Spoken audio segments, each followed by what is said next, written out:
Hi, everyone. Thanks so much for joining us today. My name is Chelsea Collier. I am the founder of Digi.City, which is an online platform to explore how smart cities can address civic and social challenges. And our event today, Digi.City Connects LA 2020, is a perfect example of what we're doing, which is featuring some of the thought leaders in this space. So joining me today is Amanda Daflos, who is the Chief Innovation Officer for the City of Los Angeles and Mayor Garcetti's office, as well as Jerry Power, the founding member of the i3 Consortium and the founder and CEO of i3 Systems. So we'll get into a great discussion today, but before I hand it over for intros, let me just frame what I hope that our discussion will center around today. So LA has always been known as a city of the stars. Obviously, stars from all over the world flock to LA in order to make their mark. But in the past decade, the definition of a star has obviously evolved and now includes innovators, technologists, creative thinkers, and builders. And I've seen that talent at work in LA. In fact, in March of last year, we had a live in-person event in LA, and I really got to see how different city leaders were coming together to create the city of the future. On the panel was Justin Urbachi with the Los Angeles World Airports, Tim Nguyen with Metro, Chris Rico, who was then with the LA Economic Development Corporation, Don Comer with the city. And I was so inspired during that event just about the level of technology that was being implemented. And I walked away saying, wow, LA is a top global city related to smart cities. So today is a bit of a catch up. We want to see what's been happening. And obviously we're in the middle of a global pandemic. So while we're focusing on the future, we're also very quickly focusing on the issues at hand. So I'm really looking forward to this discussion. And again, Amanda and Jerry, thank you so much for joining us today. Amanda, give us just an update, kind of an overview of who you are and what's happening at the city and what you're focused on in your work at the city related to smart cities.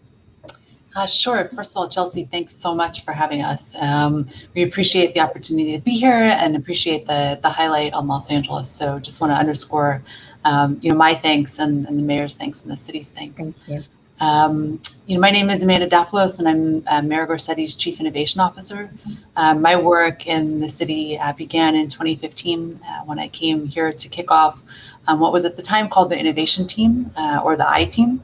Many cities now have I-Teams. These are teams that were initially stood up by Michael Bloomberg's philanthropy with grants that were distributed to cities with the idea that cities could stand up teams that would be interdisciplinary teams aimed at supporting mayors and city governments on root cause problem solving, and then also implement sort of a data lens and a design lens and a real user focus. I stepped into my current role last year and now support the mayor on a variety of different topics, which can involve technology, they can involve program creation, or a lot of the times program streamlining. And sort of solving for whatever issues our departments have. So we offer a wide range of support. We like to think of ourselves as sort of the in-house consulting team to the mayor. So if it's a problem or a challenge with our Los Angeles Police Department, we might get assigned there. If it's a challenge with our personnel department, we might support them there. But the mayor, as you mentioned, has a broad agenda around smart government. Yeah. A broad agenda around data government. And so I get to support a lot of that work in my current role. Perfect. Thanks so much. And I look forward to hearing, what you all are doing in a couple of minutes, specifically related to the pandemic and some of your response there. So Jerry, I was so excited to learn about the i3 Consortium and the consultancy that you're building around that. Give us a little bit of background about you and with the i3 Consortium and what you're building there. Sure. So I have 30 plus years in the telecommunications industry, building large networks. I went from there to teach and do research at the University of Southern California in the Marshall School of Business. One of the things that we were working on there was trying to understand the inhibitors, accelerators around Internet of Things. And what we did is we built some software with the engineering school just to sort of experiment and play with our concepts. When we sat down with some city officials, they got really excited about it. They're trying to figure out how strategically they bring a smart city to a city the size of Los Angeles. Sure. The size makes it especially challenging. And they started giving us suggestions and saying, have you thought about looking at it this way or this way? And we began to sort of evolve this, what started out as sort of an interesting research exercise, into something that was actually made a lot of sense. And we realized this was not something that we were working at would just be beneficial for the city of Los Angeles, but it's facing a challenge of the siloed structure of the way we have been deploying data. Starts knocking down those silos, and that's something that effectively over time, every city, every county, any government agency is going to face. For any organization, really, right? Yeah. So we created the I3 Consortium and said, well, let's just not talk to the city, let's talk to everybody and try and get everybody's opinions and ideas. And that was really the formation of the I3 Consortium. The consortium published their software as open source. It was released to the public December of 2019, so about 6 months ago. And at that time, I sort of broke away from USC and formed my own company to sort of commercialize and take what was a research project and turn it into something that was operational, deployable in a real world setting. Perfect. Great. No, I love the kind of natural evolution of problem solving, starting one place and then extending the reach and inviting all sorts of different players to kind of co-create around challenges. Yeah, it's hard when you're doing innovation. It's hard to say when you start, here's where you're going to end. It's really sort of a step. Yeah. Well, speaking of taking things step by step, here we are in month 4, I guess. It's hard to kind of put it on a timeline of the global pandemic. So, Amanda, maybe just kind of give us an overview about what life is like there in the city and how you all are deploying some of the innovation that you already had such a strong platform in place, and has that accelerated some of your response, and just open it up to kind of your thoughts on that. Sure. Well, first of all, we are on day 133 of our response here in Los Angeles to COVID. We acted very early on, in terms of sort of beginning to make changes in Los Angeles. The mayor on March 11th. I know because I have a calendar here where we just sort of track how far along we are in this, but we immediately moved to support a shutdown here because our cases began rising rather quickly in the beginning of March, and so as soon as that began happening, we started, I would say, innovating in a really big way. A couple things just to note before I even jump into that, which is that, Los Angeles, as noted, I think Jerry mentioned that we're a city of 4 million people, but the city itself is part of a county of about 10.5 million people. And the county is Los Angeles County.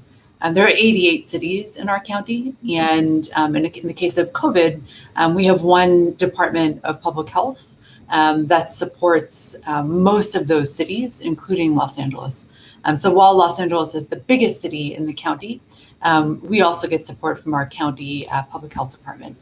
So what that ultimately means is that the city and the mayor, in partnership with that public health department, are sort of doing a lot of the work, but really the county public health department has responsibility for all the protocols, responsibility for monitoring hospital beds, all those kinds of things.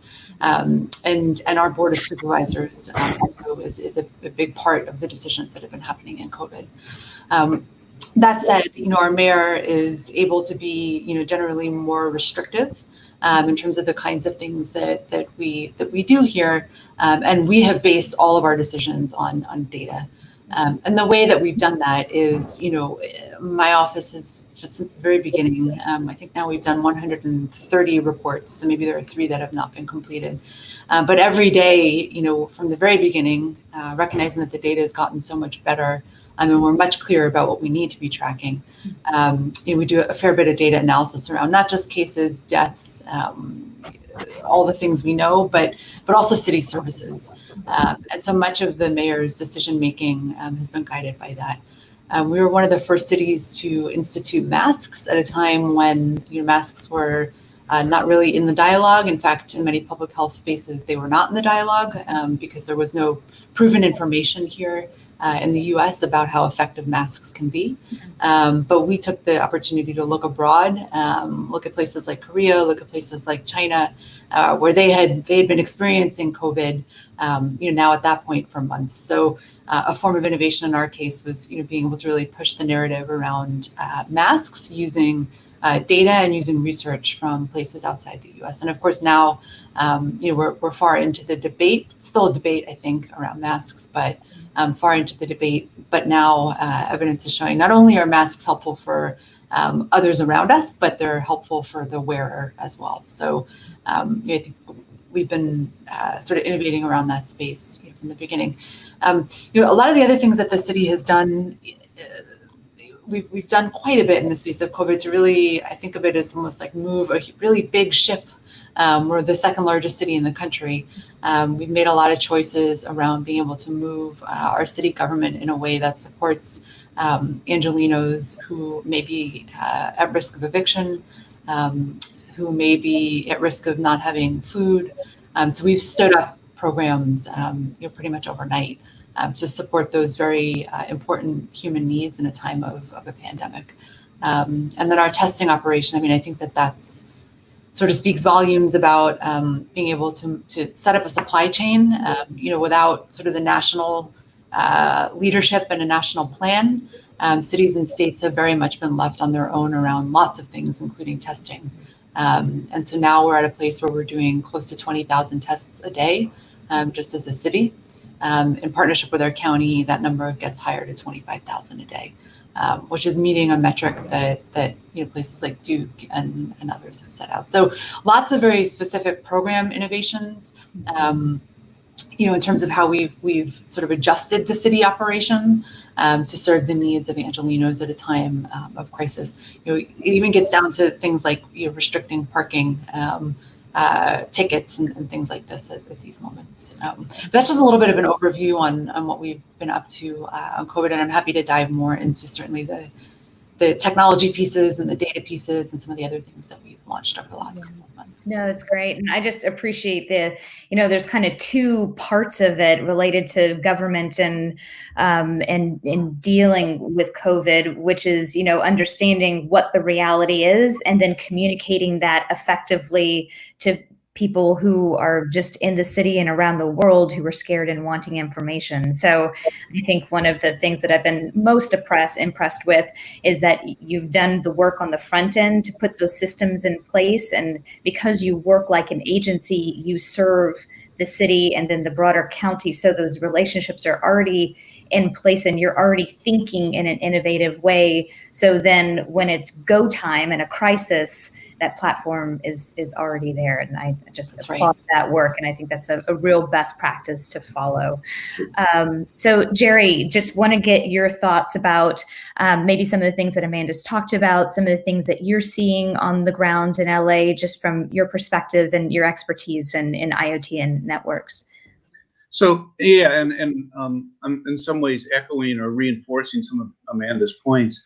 I find myself regularly in discussion. I talk to the city a lot, but I talk to the people at the county. I talk to people at Long Beach, and it's almost a seamless conversation. They're all sort of connected together with the way they think about things.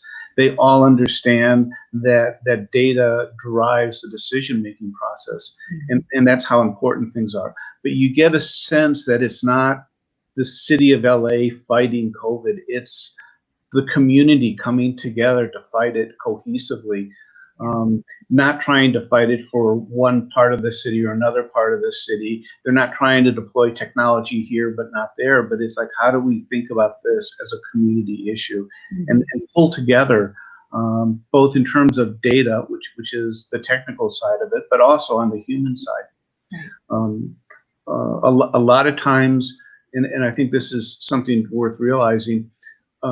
We've progressed with the point of technology. We can do just about anything. I mean, if you ask, the engineering school, hey, can you do this? They'll find a way to do it. But when technology projects fail or succeed, it's not so much about the technology, it's about all that human interaction that has to occur around it, to bring it to the citizens, to bring it to the business owners, to get everybody to pull together in the same way. And that's something that makes Los Angeles very special. Yeah. I'm so happy to hear you say that, because looking across the country, I know that is not the case in many communities, and it can feel sometimes overwhelming, like, oh, wow, this just is not possible, but it is possible. And so, it's one of the main reasons why I wanted to host this discussion today. I mean, number one, to showcase your brilliance, and I'm inspired, and I always learn from both of you. But number two, just to highlight that it is possible, and it's at work, and it's not just tiny cities. It's America's second largest city, and complexities beyond, what most cities have to deal with. And because you put the frameworks in place, and because you invested in the technology and the innovation agenda, it is working. And so I just really applaud, the two of you get to represent the hundreds and hundreds, maybe thousands of people who are a part of that system. So thank you for that. We could end the session right now and just kind of declare it a success, but I do have some other questions. And also I want to thank those who are listening and watching, and sent a lot of questions too. So given the time, we will do our very best to include as many of them as possible. Just appreciate all of your interest and interaction. So, going around the idea of kind of the human piece of it, Jerry, that you brought up, there's also often challenges. We kind of celebrated the success, but when groups and organizations collaborate on high profile, high impact issues like COVID, like smart cities, obviously there's lots of different agendas there. What are some of the things that you all have done that you have seen successful, and maybe even things that haven't quite worked, in terms of just getting people together, aligned, maybe with different agendas, but moving towards the same goal? Do you have any kind of advice there? Amanda, do you want to start, or do you want me to? Why don't you go ahead? So in my experience, I think things tend to fall up when first you have to bring people together and assume that there's not sort of one person who makes a dictatorial, this is what we're going to do. You have to understand, and I like to think like cities are different than companies in that the citizens are the customer of the city, but they're also the shareholders in the city, which is different than in a company where you have the shareholders serving the customers. So that makes for kind of a unique situation for how do you run a city different than how you would run a private company. But there's a lot of people, therefore, that you got to bring together and get their advice, their input, and then from that try and figure out what's the best path going forward. That's difficult to do. It's impossible to do if there are people in there who say this is the way that it has to be done, and I don't even want to listen to other people's opinions. But really, I think so that makes it impossible. What makes it really successful is when everybody in the room is willing to sort of try and see the problem that's being addressed from the other person's perspective. But if you understand the issue from that holistic community sense of here's what we're trying to do, you generally can find a path forward, even though it's difficult to get there. Yeah, thanks for that. Yeah, I mean, I think that's a really great point, and really different about government. And for people that have not worked in government before, maybe even an adjustment, the importance of collaboration and the importance of recognizing that democracy really is sort of cornered in the idea that everyone gets a say. And so that oftentimes can take, sort of be the case when we're trying to get to solutions. I think one of the things in that context that's, I think, also special about Los Angeles is that there is sort of this really organic nature about discussions, and also a really sincere passion I think for for people here and for people's ability to do better and be successful. And I think that comes certainly from the community and in our administration in the city government. I think that's also very present in the way people show up to work every day. In terms of things that have helped make us successful, I mean, I would say that and maybe I'm biased because we do so much work in the space of data, but I think I've noticed that when we take the opportunity to baseline things and at least start planning from a place where we're all looking at the same data. We can sort of haggle about whatever the data says, but at least if we're all starting from a place where we're looking at information the same and we have a place to focus from the beginning, I've noticed that has been really, really helpful in terms of trying to get to an answer.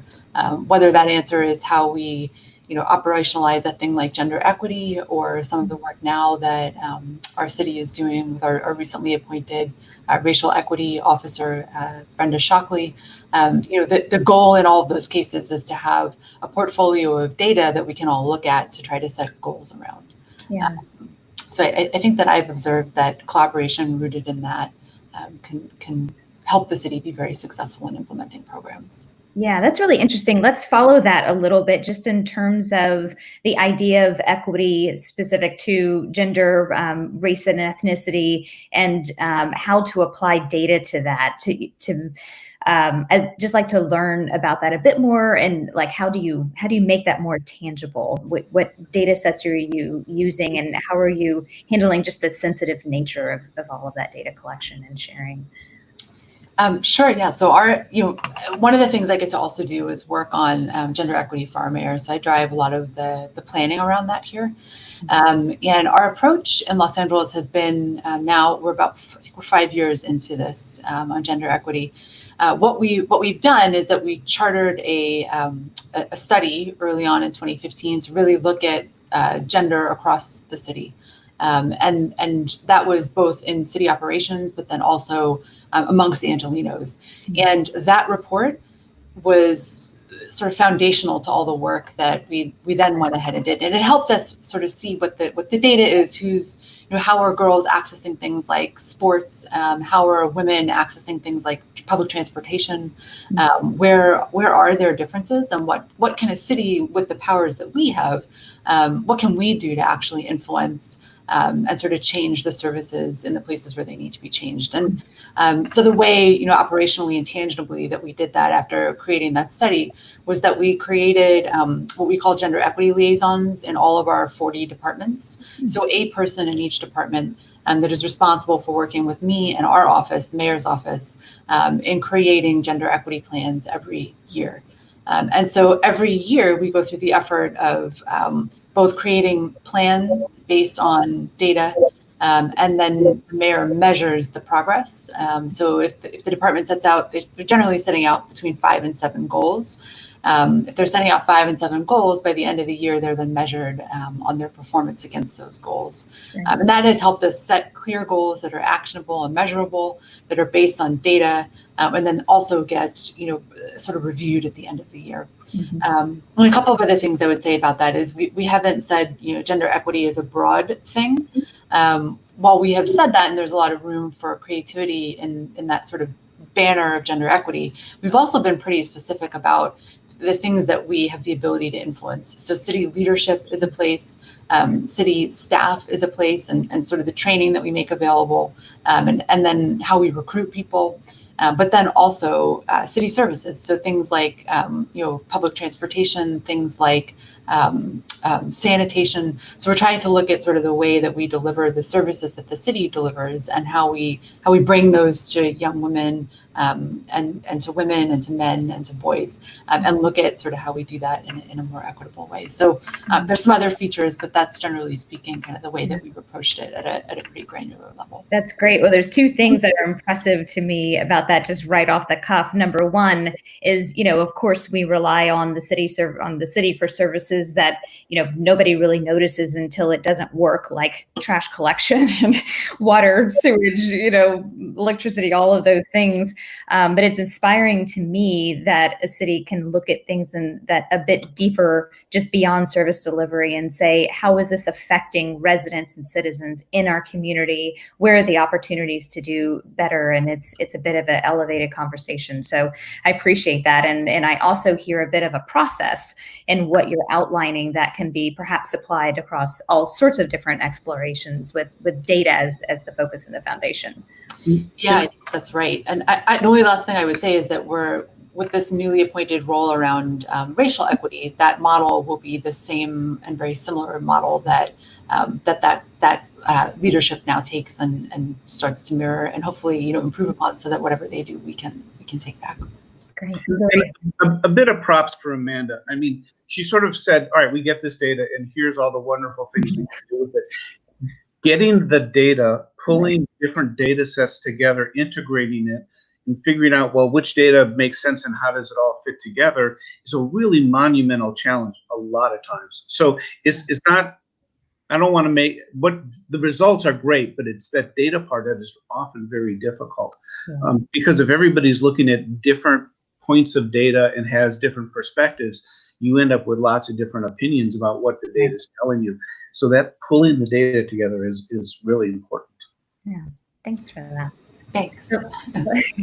Let's keep moving on the data conversation and focus a bit more on the technical side to IoT. So, Jerry, I'll pitch this to you first. What hope do you think IoT brings for addressing some of the issues brought about by COVID? And, we've kind of lightly mentioned supply chain, access to technology for underserved communities, the massive work from home movement, the list goes on and on. But what are some of the top of mind issues for you, and how is IoT and connectivity and data addressing those? Sure. And there's probably several ways to sort of approach the question. I think as we continue down the path that we're on, I think testing is going to be a part of our life for a long time.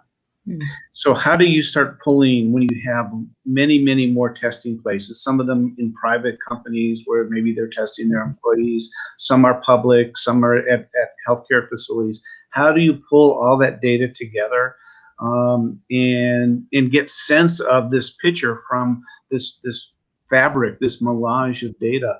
I mean, I think that's an IoT issue that we have to solve because it's going to be coming at us faster than I think we tend to appreciate. I think in as a general sense, and that's sort of COVID, how do you start pulling that together? But as a general sense, I think IoT lets us move from a place where instead of going from the process of compiling data, analyzing it, and then taking action, IoT can feed the data real time into that process. Yeah. So now instead of having to sort of take static snapshots of here's what the data is and then deciding here's what we can do, IoT provides the ability to sort of real time manage based on data. How do we react? What do we do? And whether that's trying to understand crowd, where there's outbreaks, but there's a whole lot of things, even supply chain, getting the masks in or getting them out, or how do you manage food to make sure where there's shortages, you're getting food covered. But there's so many ways, but IoT makes it a real-time process. Amanda, any thoughts there, or how you all are kind of looking at this, and is it possible? How much can we really accomplish that goal? And Jerry, I agree with you completely that that's the kind of 8+100 scenario.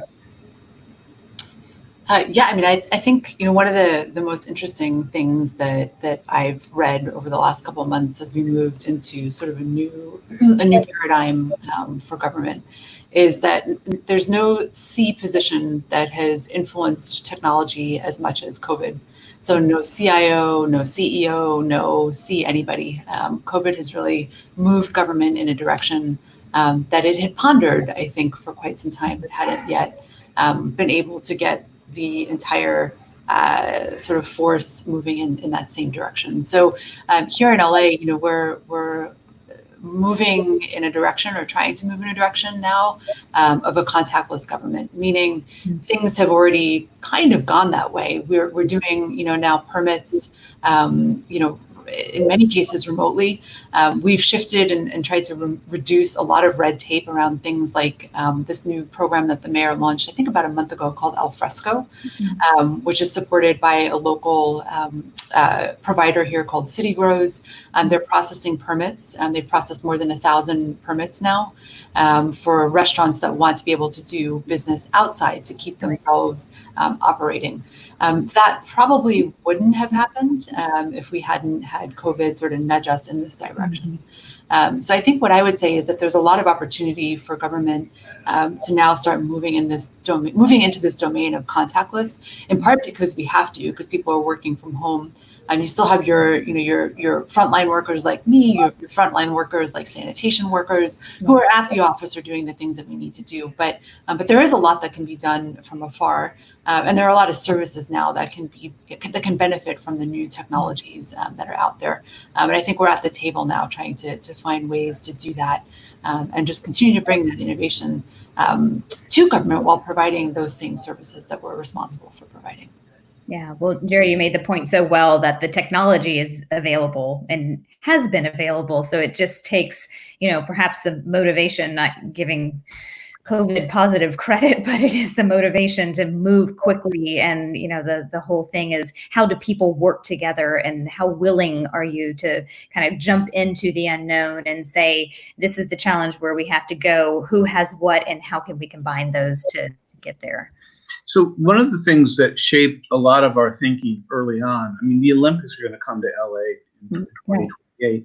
And if you think about the Olympics, there are events spread all over LA County. It's not just the city, but everywhere. So for the 2 weeks that the Olympics are here, roughly, all the cities, the county, even some federal agencies, we have to work together like we're one big city, one big community, which is really different.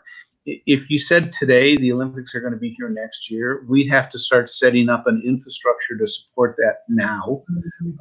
And then we'd set it up. We'd have 2 weeks to have this event, and then we'd spend another year taking it apart.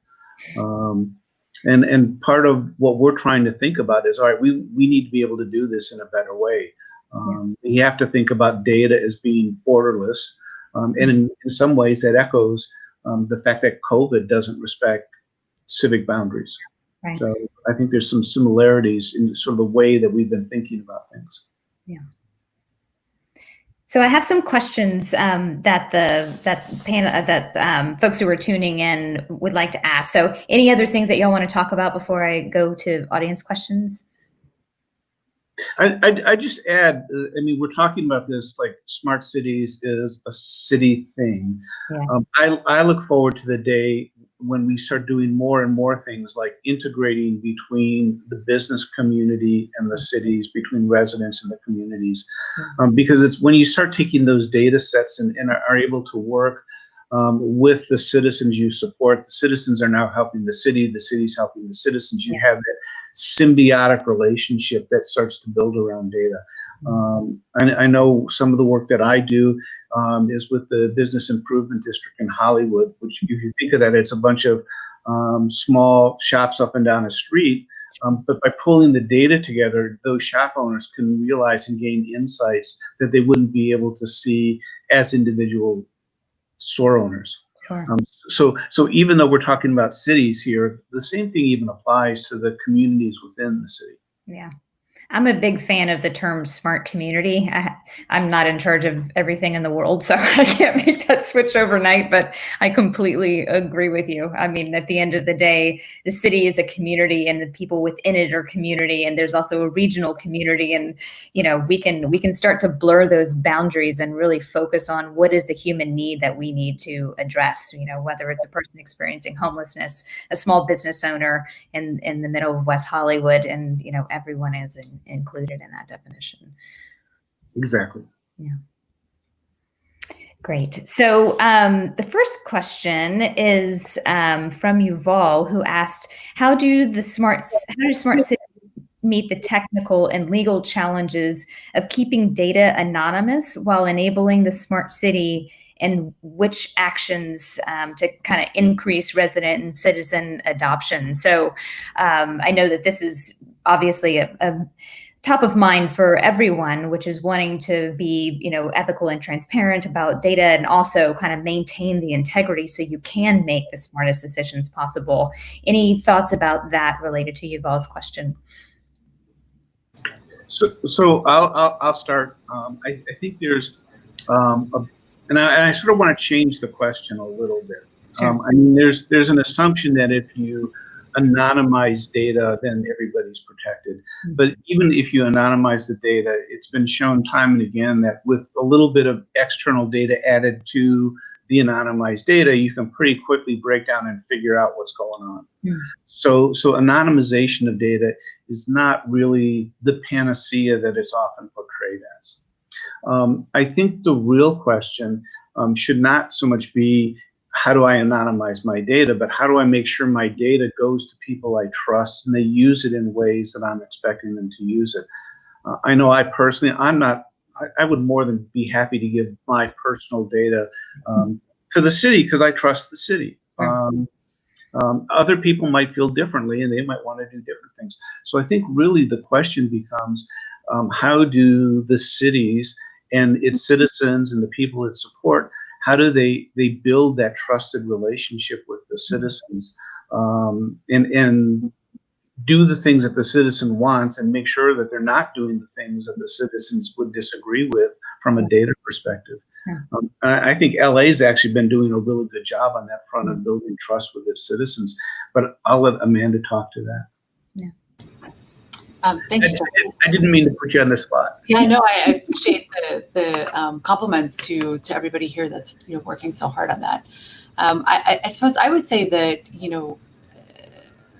data has been at the center of our mayor's agenda going back to the beginning, and I think that leadership and that sort of focus on that is pretty important, because what it has meant is that 60,000 workers in the city of Los Angeles understand that data matters, and understand that we should, to the very best that we can, we should try to look at information and data. And data, by the way, isn't always data about a person. It can be data about how many trash cans we have in a park, or things like this. So what's that? Permits issued. Yeah, permits issued, exactly. It can be all sorts of things, and so that focus on it from the top, I think, is pretty important. And then also the ethical focus on it, and then thirdly, making it available, which is something that we have focused, really focused on. And so we have kind of an open data hub. We have a chief data officer, Jean Holm, who leads a lot of that work now for the city, and is working on sort of a data code of ethics, so that residents can see how we think about data and be able to understand it, not just download it and access it, but actually be able to see. And in our COVID response, one of the things I think that's been, I would say amazing and really impressive about the county and then also the city is how we've really led with data. I can't think of anything, at least in my recent lifetime, where the whole world is looking at numbers in the way that the whole world is looking at numbers. And Johns Hopkins, the folks at Johns Hopkins, I think probably deserve a major prize when I look forward to the day that this is all over, because they really also set our perspective in, if you remember, December, January, when they launched their dashboard. I know that that's something that a lot of people wake up around the world and look at every day. And I personally just can't think of a time when people were thinking about a sickness. You don't think about the flu that way. You don't think about heart disease that way. You don't wake up every day and check a dashboard to see what's happening. But what that has done, I think, is really put, again, data at the forefront of how we're using it, how we're thinking about it, how we're communicating, and how we're also helping people take care of themselves in a moment that is really scary for a lot of people. Scary for all of us, but even more scary for certain groups of people. And then the last thing I would say is I think it's also really helped us target our services, which is my personal dream, that we can use all of this information that we have in the world, not just in government, but that we have in the world, to do things like what, in LA we've been able to do, which is look at, groups, demographics that are being more impacted by COVID, look at neighborhoods that are being more impacted by COVID and stand up testing centers there. Look at places where we can do more outreach because we want to encourage people to get tested. I think that the data has had a real use in just sort of the broadest sense of the term, not only certainly at the individual level, but I do think things like the codes of ethics, making your data open, using it in a way that is helpful, are things that cities, all over the world can and are doing. I mean, there's a lot of places that are doing this. It's not just LA. Yeah, I think it's really important to have that spirit of transparency.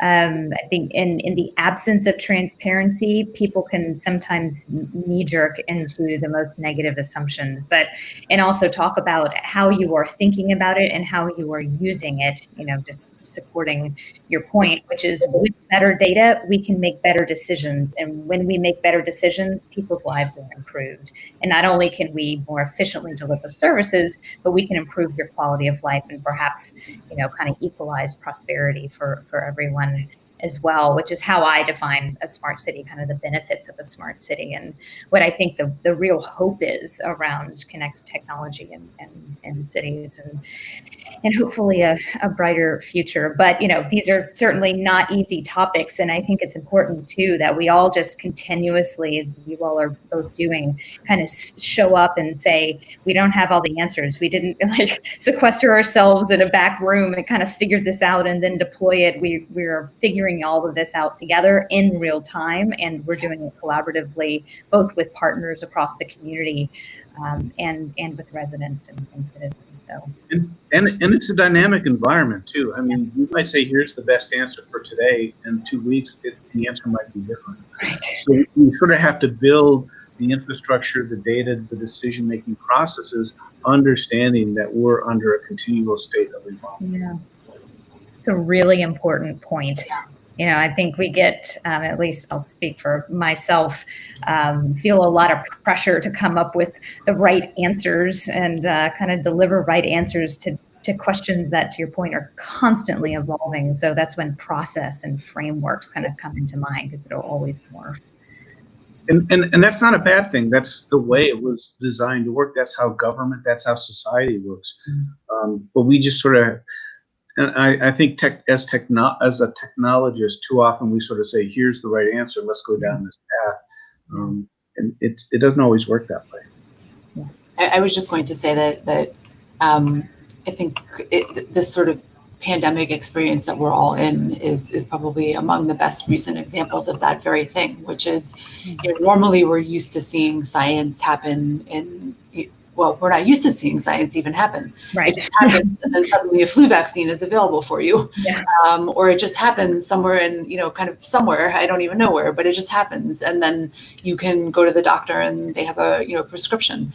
But this is a different thing, because we're all watching a vaccine competition play out. And we're all sort of resting our hopes in the idea that science and that level of change will kind of help us. So this COVID experience really is that. I mean, it's science and data and math and government and research all playing out together in a way that is actually quite remarkable. I again look forward to when we're past this part, but when we're towards the other end of this, but it is sort of the shared human experience that we're all kind of going through now, which is unusual. But for those of us that work in at least the space of government and research and data, that is, as Jerry, you're saying, that is, it is true. And now it's, if never before, certainly on display at this moment.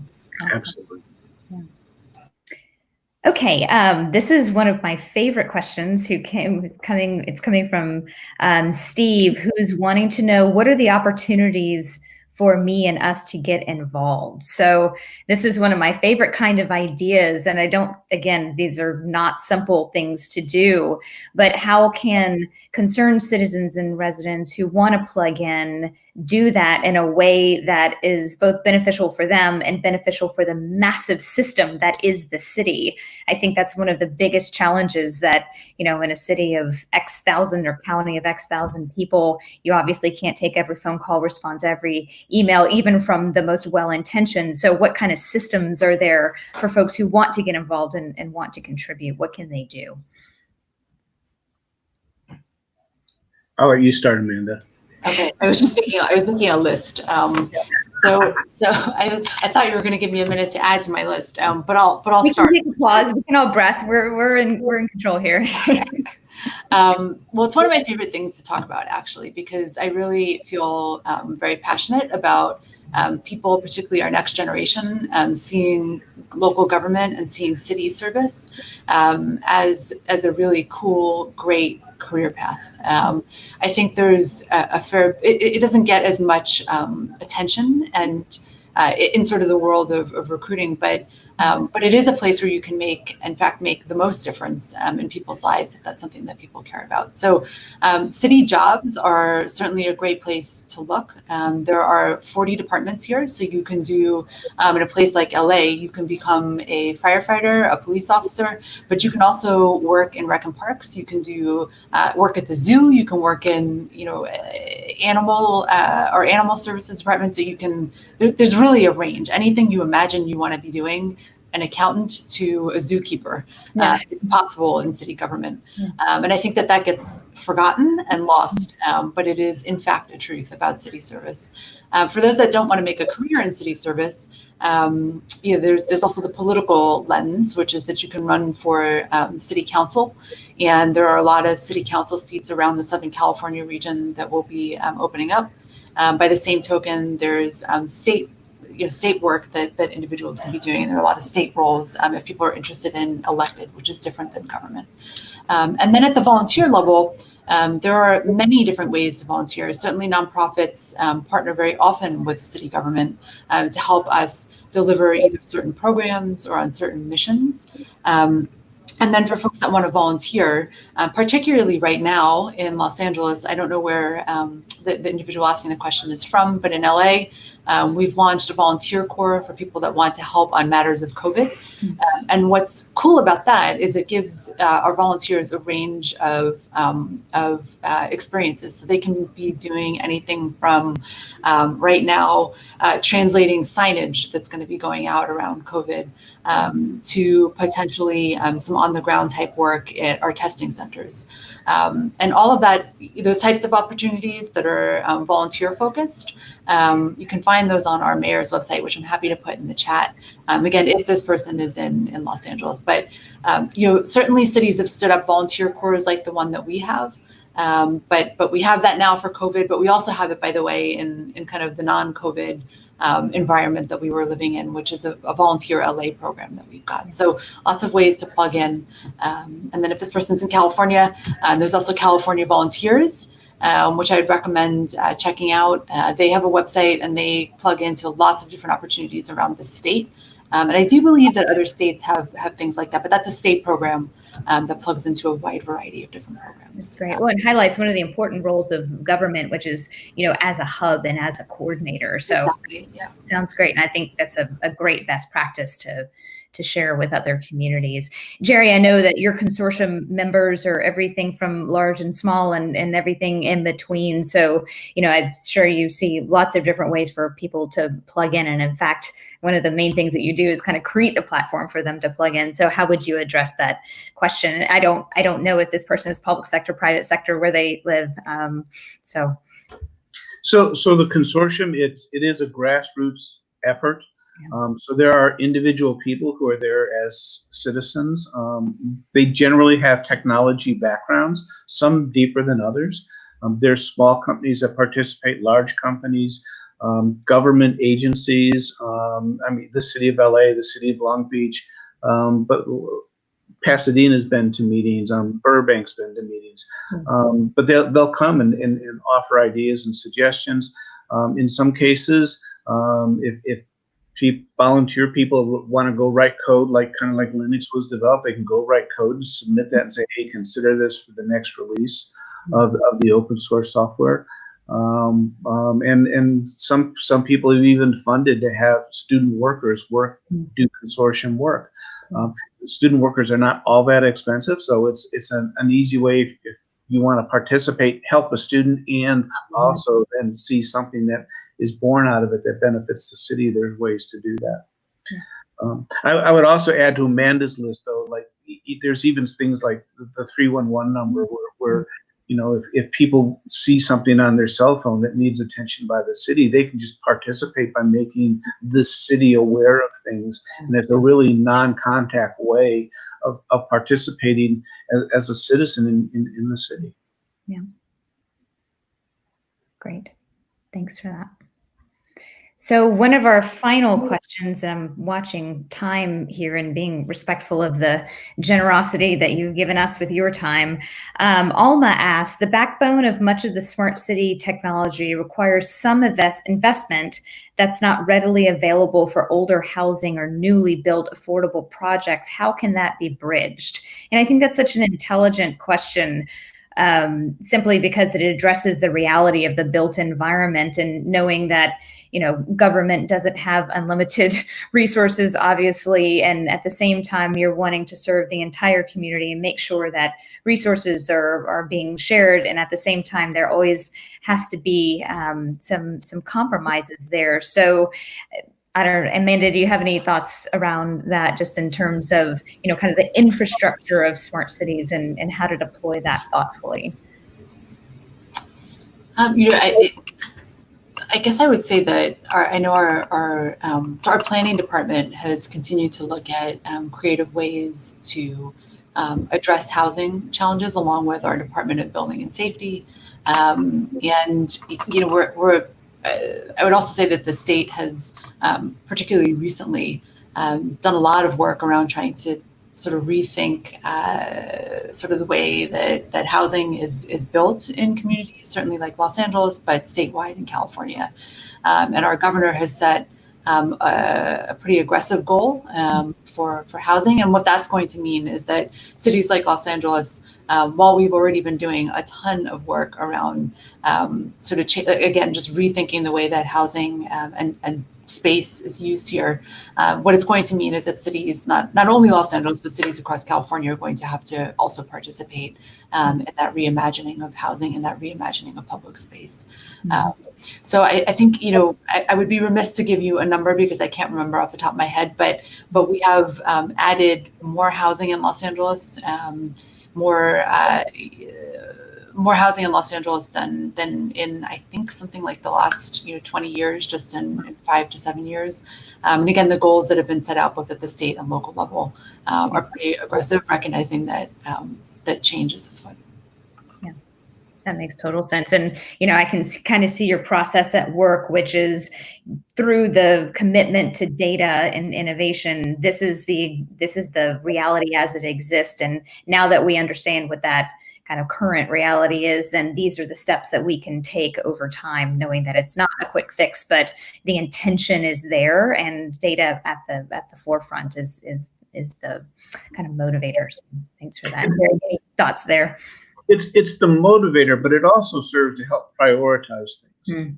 Because without data, you're sort of guessing if we apply these resources to this project or this project, here's the outcome, and it's a guess. But if you have data, you can be assured that the resources are being applied in a way that's most cost effective, that's driving the most bang for the buck. So it does all fit together. Yeah, that's great. So watching and being careful of time, what advice do you have for other communities? And I'll just, kind of leave it open for us to give some closing thoughts. And I know, for those who weren't able to tune in today, this will be, the video will be on Digi.City. And so I know a lot of city leaders are wanting to tune in and kind of see LA as the bright shining star and learn from what you all are doing, what you all have created. So advice for other city leaders. Jerry, I'll let you go first, and Amanda, I'll give you a second to kind of think about it. That's a really good question. Yeah. So I think civic leaders are trying to do the best that they can for the citizens that they support. And I take that as sort of table stakes. Yeah. So when you say advice, where we could start doing things better, I think part of it is for civic leaders to increase the level of collaboration. I think there's a lot of benefit that comes from collaboration. I'd almost say behind that, I'm thinking collaboration means exchange of data and being able to work with each other on concrete facts, so that you're not disputing the data as much as you're trying to work towards solutions. But I think collaboration should drive how that data is used, what's shared, what's not shared, how it's done, back to the anonymization, or whether you really need to disclose information. But I think that collaboration breeds better innovation, and it leads to better solutions for everybody. Yeah. No argument from me. I love collaboration. It's my favorite thing to encourage. And, I see in the early days of smart cities, which in the US was like 2015, seems like eons ago. But that was one of the biggest challenges is, government was kind of making decisions over here. Private sector was making their own decisions. University, some of those things couldn't be integrated either. Startups were kind of off doing their own thing. And not that anybody was trying to exclude anyone, but the pathways weren't formed and the kind of working relationships weren't exactly natural. So I've seen the whole sector kind of move towards more collaborative framework. And then you add a global crisis and man, everybody learns how to work together really fast because the stakes just got much, much higher. So again, certainly not celebrating a pandemic, but it's accelerating collaboration in a way that I think is really positive. So Amanda, what other thoughts do you have in terms of advice for city leaders who are trying to aspire to where you are? Yeah, I would agree with the collaboration piece, and I would say that maybe just some other things I would add would be, I think one of the great things that we've done here in LA, maybe 5 years back, I think you're probably longer than that, but we combined budget and innovation in the city of Los Angeles. So our mayor created his deputy mayor who oversees budget and innovation.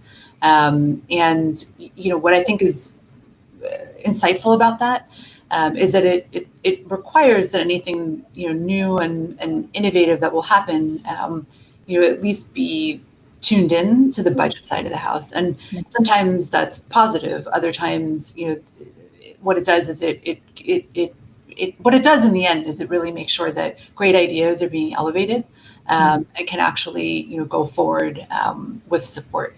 It doesn't always work because there always isn't budget. But it does create sort of this symbiotic relationship between the two, whereas in other places, oftentimes it's actually pretty separated, and you've got sort of the numbers people over here and you've got the creatives over here. What this winds up doing is it brings the two together and sort of forces that relationship, not only in a mayor's office, but citywide in a place like Los Angeles.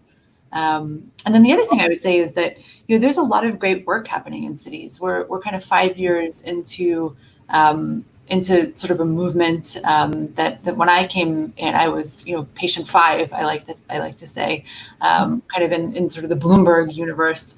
But what I think has happened is that as a result of that momentum, many city leaders have added roles like mine and teams like mine in the places where they can afford to, and then the places where they can't afford to, they've also repurposed staff in their cities to start thinking about how you innovate. And in government, that isn't necessarily always going to be that you're creating a rocket ship.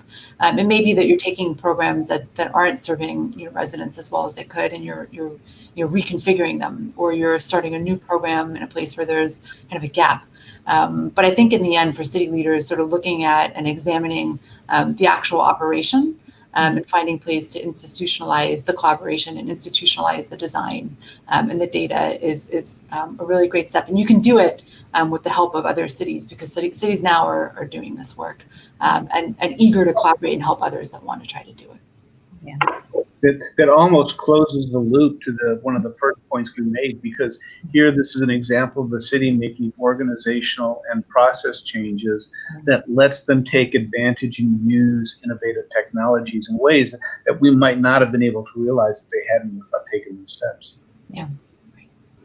I couldn't have summarized that better myself, Jerry. Thanks. You did a good job. And I just appreciate both of you for sharing your time, your expertise, your experience. These can be kind of dark days if you're not talking to people who are doing the extraordinary work that you're doing. So by doing what you're naturally gifted at, you're really shining a light across LA for sure, California, and the nation, if not the world, that what you're doing is important, it's valued, and it's incredibly appreciated. So thank you for sharing all of this with us. Thank you to all of you who tuned in and who RSVP'd. Please, we'll put this on Digi.City. Please feel free to share. We want to share this with as many people as possible. I know I'm inspired by this conversation and by these smart city leaders, so smart community leaders. So thank you again, and have a great rest of your day. Thank you.